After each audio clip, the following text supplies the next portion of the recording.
দুধ পুলি বলো অথবা ক্ষীর পুলি, যে যাই বলো না কেন, খেতে কিন্তু আমার দারুণ লাগে।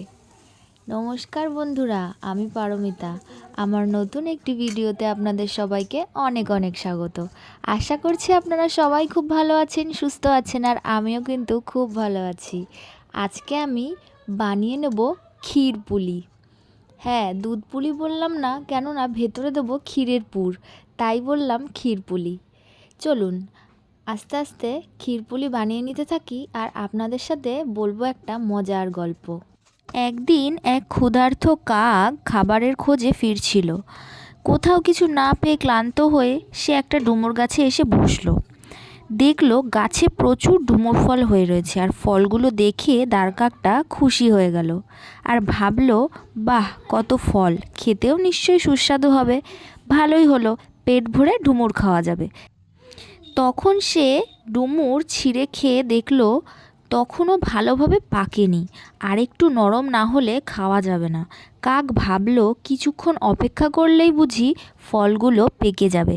এই ভেবে ফল পাকার আশায় সে ডুমুর গাছেই চোখ বুজে বসে রইল, আর কোথাও খাবারের খোঁজেও গেল না। সেই সময় গাছের নিচ দিয়ে যাচ্ছিল এক শিয়াল। দাঁড়কাককে গাছের উপরে চোখ বুজে বসে থাকতে দেখে শেয়ালের মনের মধ্যে কেমন যেন সন্দেহ হলো, আর সে কাককে ডেকে বলি, ও ভাই দাঁড়কাক, তুমি ওখানে এমন চুপ করে বসে আছো কেন গো, কী ব্যাপার? দাঁড়কাক বলল, ভাই, ডুমুর খাওয়ার আশায় বসে রয়েছি। একটু পরেই ডুমুরগুলো পাকবে, আর তখনই আমি পেট ভরে ডুমুর খাবো। দাঁড়কাকের কথা শুনে শিয়াল হো হো করে হেসে উঠল আর বলল, তুমি দেখছি খুবই চতুর। গাছে ডুমুর পাকবে বলে বসে আছো, আর সেই ডুমুর খেয়ে তুমি খিদে মেটাবে, এই আশায় তুমি এখন থেকেই বসে রয়েছো। বলি ভায়া, তোমার এই আশা পূরণ হবে তো? এই বলে শিয়াল মুচকি হেসে চলে গেল। আমার গল্পটা এটুকুই ছিল।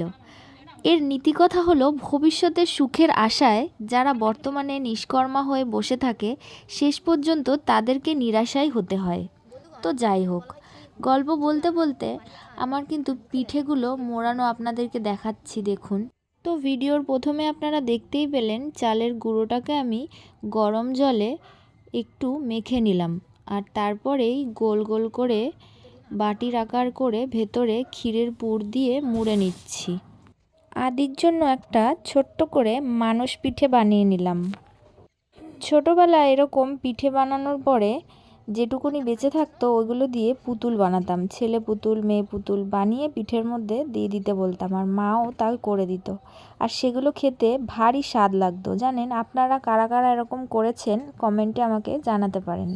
আর হ্যাঁ, আমার বলা গল্পটা আপনাদের কেমন লাগলো সেটাও কমেন্টে জানাবেন। আর ভিডিওটি ভালো লাগলে like, comment, share, subscribe, follow করতে একেবারেই ভুলবেন না কিন্তু।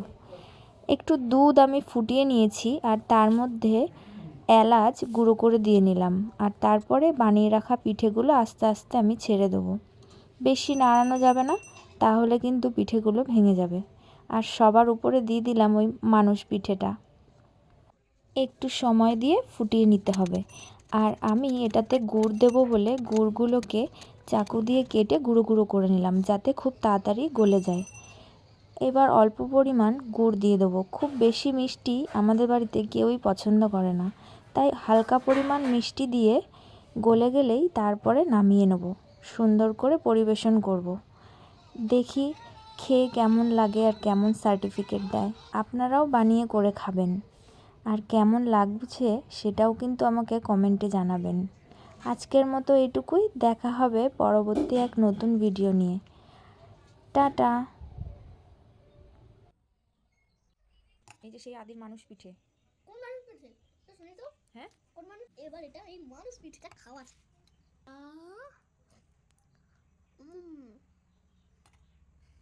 অনেক ভালো।